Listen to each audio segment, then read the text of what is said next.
रायपुर का मंगत लाल गांव का बहुत ही अमीर आदमी था। गांव में उसकी राशन की एक दुकान थी, जहां जरूरत का छोटा मोटा सारा सामान आसानी से मिल जाया करता था। एक दिन दुकान पर मंगत लाल अपने नौकर जगन से बोला, देख भाई जगन, मेरी एक बात हमेशा गांठ बात कर रखना। ग्राहक हमारे लिए भगवान के समान होता है, कभी उसकी बेइज्जती नहीं करना। साथ ही ये भी हमेशा याद रखना कि भगवान हमें जरूरत के अनुसार देता है। मालिक, आप क्या कहना चाहते? मैं दूसरे शब्दों में समझाता हूँ। अगर ग्राहक तुमसे पूछता है कि चावल क्या भाव दिए, तो तुम उसे बोलते हो 20 रुपए का 1 किलो। जी मालिक। क्या 1 किलो चावल के बदले ग्राहक कभी तुम्हें 21 रुपए या 25 रुपए देता है? नहीं मालिक, ऐसा तो कभी नहीं होता। और जब चावल का भाव ही 20 रुपए है तो भला ग्राहक हमें ज्यादा पैसे क्यों देगा? बस यही बात याद रखना। अगर ग्राहक हमें 1 रुपया भी ज्यादा नहीं देता तो हमें भी उसे उतना ही देना है जितने के उसने हमें पैसे दिए हैं। एक दाना भी ज्यादा ग्राहक को नहीं देना है, समझे? मैं समझ गया मालिक, आपकी बात समझ गया अच्छी तरह से। मैंने इतना कुछ ऐसे ही नहीं जोड़ा है, बड़ी मेहनत लगती है और बड़ा हिसाब किताब करना पड़ता है।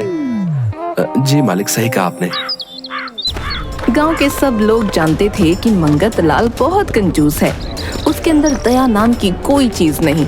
वो कभी किसी की मदद नहीं करता। परंतु उसकी पत्नी शांति थोड़ी अलग थी। वो सोने चांदी से लदी रहती थी, लेकिन उसके अंदर एक दयालु मन था जो सबके लिए दया भावना रखता था। एक दिन सुबह सुबह मंगत लाल अपने घर के बरामदे में बैठा था। तभी उसे किसी व्यक्ति की आवाज आई, कौवे खरीद लो कौवे, सुंदर सुंदर मोटे ताजे कौवे खरीद लो। कोई मेरे कौवे खरीद लो। अरे ये कौन है जो कौवे बेच रहा है? आवाज से तो लग रहा है कि वो कौवे ही बेच रहा है। कैसा मूर्ख इंसान है, भला कौवे कौन बेचता है और खरीदना किसे है उन्हें? उत्सुकतावश मंगत लाल घर के बाहर जाता है। एक आदिवासी अपनी कमर पर एक कपड़ा लपेटे, कंधे पर कुल्हाड़ी लिए और सर पर टोकरी रखे आवाज दे रहा था, कौवे ले लो कौवे। क्यों भाई, क्या बेच रहे हो? कौवे बेच रहा हूँ साहब। दिखाओ कैसा कौवा है। आदिवासी अपना टोकरा चबूतरे पर रखकर मुस्कुराता हुआ बोला, ये देखिए साहब। मंगत लाल की आंखें खुली की खुली रह गईं। ये कौवे हैं? जी साहब, ये कौवे हैं। वो कौवे नहीं बल्कि तो मोटे मोटे काले तीतर थे। तीतर का मांस बड़ा ही गर्म होता है और कीमती भी। मंगत लाल ने खुद से कहा, कैसा मूर्ख है, ये इतने बेशकीमती तीतर के जोड़े को कौवे का जोड़ा बता रहा है। मन ही मन खुश होकर, कितने रुपए जोड़े हैं ये तुम्हारे कौवे? 20 रुपए जोड़े हैं साहब। बड़े महंगे दे रहे हो तुम। मैं तो 15 रुपए दूंगा एक जोड़े का। अगर देना है तो दो, वरना मैं चला। नहीं नहीं साहब, आप तो बहुत दयालु लगते हैं। मुझ पर कृपा कीजिए और इन्हें खरीद लीजिए। कहाँ मैं इस गर्मी और धूप में इन्हें लेकर भटकता रहूंगा। आदिवासी ने 2-2 तीतर के पैर एक साथ बांधकर जोड़ा बनाकर टोकरी में रखा था। उसने एक जोड़ा निकाला और जमीन पर रख दिया। साहब, ये रहा आपका कौवे का जोड़ा। ये लो तुम्हारे पूरे 15 रुपए, गिन लो। आपका बहुत बहुत धन्यवाद साहब, आप बड़े ही अच्छे हैं और दयावान भी। अच्छा, तुम्हारा नाम क्या है ये तो बताओ। सेठ जी, मेरा नाम नाथू है। ठीक है, अगली बार जब तुम्हें और भी कौवे मिले तो मेरे पास जरूर आना, मुझे ये बहुत पसंद है। जरूर साहब, अब मैं जब भी इधर आऊंगा तो आपके पास जरूर आऊंगा। नाथू चला गया और मंगत लाल अपने किए सौदे पर इतराते हुए अपनी पत्नी को तीतर दिखाता है। अरे, इतने मोटे ताजे तीतर यहाँ कौन रख गया है? वही जो कौवे बेच रहा था। कौवे बेचने वाले के पास तीतर भी थे? हाँ, वो बड़ा ही मूर्ख था। इस कीमती तीतर को कौवे के भाव बेच रहा था। क्या भाव दिया उसने तीतर? 15 रुपए जोड़ा।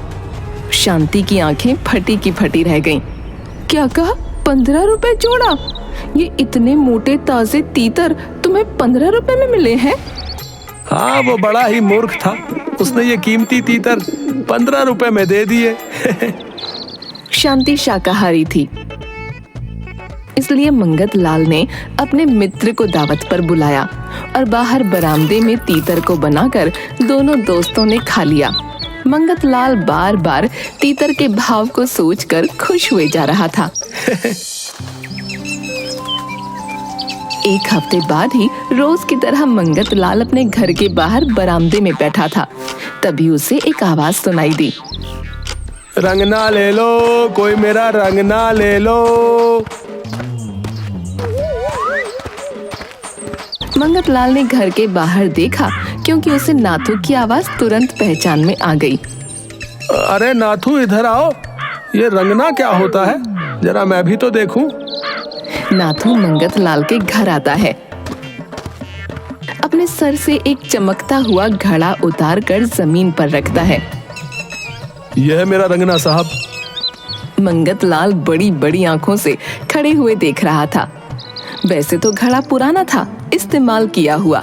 जगह जगह थोड़े गड्ढे भी थे, पर वो बड़ा ही शानदार और मजबूत दिख रहा था, सोने की तरह चमचमाता हुआ। देखने से तो यह बड़ा कीमती लग रहा है। कम से कम इस बर्तन के 1000 रुपए तो होंगे ही। इसी मूर्ख से पूछता हूँ, क्या बोल रहे थे तुम इसे? साहब, ये रंगना है। मेरी माँ का रंगना बहुत पुराना और मजबूत है। आप इसे हाथ में लेकर एक बार देखिए तो। कितने पैसे लोगे इसके? साहब, 100 रुपए लूंगा मैं इसके। बड़ा महंगा दे रहे हो। मैं 80 रुपए दूंगा, वरना अपने रंगना के लिए दूसरा ग्राहक देख लो। नहीं नहीं साहब, आप नाराज मत होइए। आप बहुत ही अच्छे और दयावान हैं। आप आखिरी बार बताइए कितना देंगे। मैं तो 80 ही रुपए दूंगा, 1 रुपया भी ज्यादा नहीं दूंगा उससे। ठीक है साहब, आप भले आदमी हैं, इसलिए मैं आपसे ज्यादा मोल भाव नहीं करूंगा। ये मेरी माँ का रंगना आपका हुआ और मुझे 80 रुपए दे दीजिए। 80 रुपए निकाल कर गिनता है और नाथू को दे देता है। नाथू खुशी खुशी वहां से चला गया। मंगत लाल रंगना लेकर घर के अंदर जाता है और शांति को सारी बात बताता है और खूब हंसता है। बड़ा ही मूर्ख किस्म का आदिवासी है ये है? 1000 रुपए का बर्तन मुझे 80 रुपए में देकर चला गया। सच कह रहे हैं आप, ये बर्तन बहुत ही कीमती है। इस सौदे में तो आपको कौड़ियों के भाव में मोती मिल गए। इसमें कोई कमी नहीं है। जो भी रंगना देखता, वो उसकी तारीफ किए बिना नहीं रह पाता। अब तो रोज मंगत लाल अपने बरामदे में बैठा नाथू की राह देखता, बार बार गली की ओर नजर दौड़ाता। रंगना खरीदे अभी 5 दिन ही बीते थे कि नाथू फिर से आता दिखा। लखनौज ले लो, लखनौज। कोई मेरे बेशकीमती लखनौज ले लो। अरे नाथू, क्या लेकर आया है? इधर आ। जी साहब, अभी आया। नाथू मंगत लाल के घर गया और अपनी जगह पर बैठ गया। अरे भाई नाथू, ये लखनौज क्या होता है? जरा हमें भी तो दिखाओ तुम्हारे बेशकीमती लखनौज। बड़े ही कीमती लखनौज है साहब। वो एक छोटी सी पोटली निकालता है और उसे जमीन पर पलट देता है। उसमें से चमकते हुए छोटे बड़े बहुत सारे हीरे निकले। मंगत लाल की आंखें फटी की फटी रह गईं। मंगत लाल का मुंह तो हीरों को देखकर सूखने लगा और वो कुछ बोल ही नहीं पा रहा था। फिर बड़ी हिम्मत करके उसने खुद को संभाला। कितने पैसे हैं इन लखनौज के? 10 लाख साहब। बड़े बेशकीमती लखनौज है ये। ये तो बहुत ज्यादा है नाथू, तुम बहुत ज्यादा पैसे मांग रहे हो। साहब, इस बार मैं 1 पैसा भी कम नहीं कर सकता, क्योंकि ये लखनौज मेरे अकेले के नहीं है, ये मेरे पूरे कबीले के हैं और मुझे वापस जाकर उन सबको उनका हिस्सा देना है। इन्हें तो जंगल का कोना कोना मालूम है। यहाँ आसपास हीरो की बहुत सारी खदानें हैं और उनके बारे में सबको पता भी नहीं है। ना ही उन सबको खोदा गया है। ये आदिवासी हैं, इन्हें जरूर किसी खदान के बारे में पता चल गया होगा और इन्होंने ये हीरे अपने पास इकट्ठे कर लिए।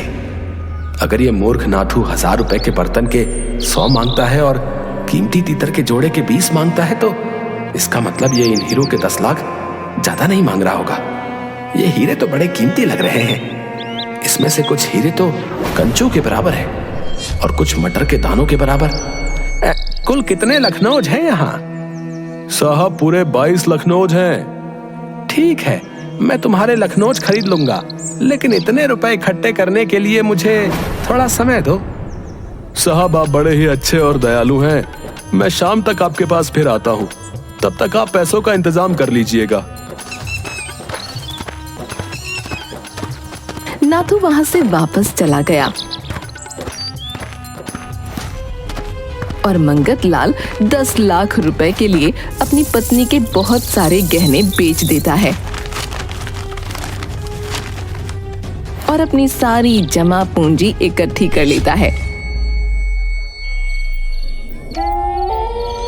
शाम को नाथू आता है और अंधेरे में दीपक की रोशनी में नाथू ने जब हीरे निकाले तो उनकी चमक मानो और बढ़ गई थी।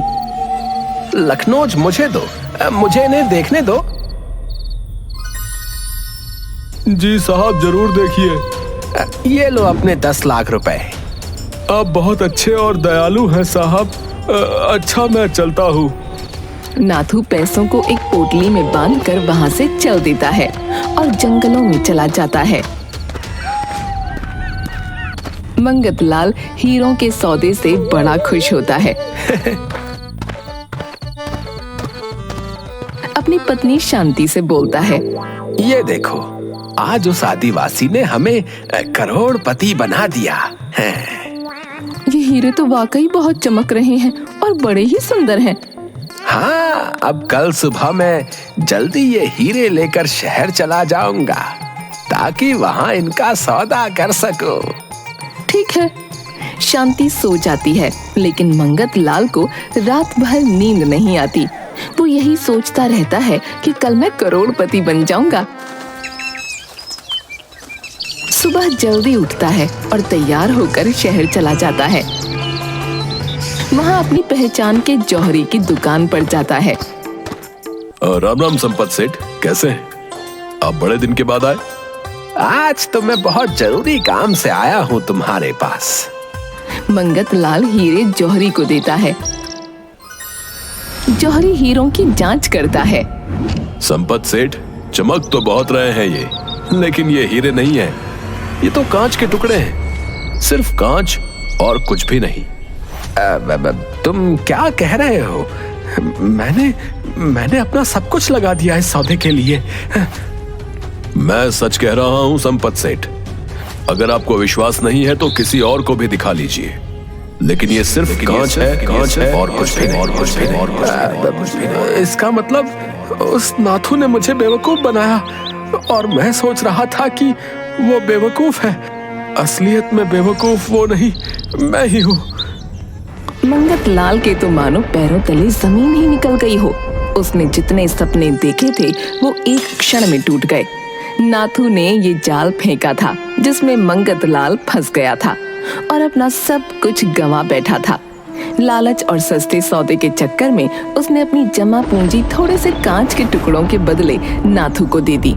ये एक सच्ची कहानी है और आज भी ये एक कविता के रूप में छत्तीसगढ़ में कही जाती है। कौवा के धोखा में तीतर बिकाई और बिकाई रंगना। जब फटे लखनऊ धमाका, ना घर सोहे ना अंगना।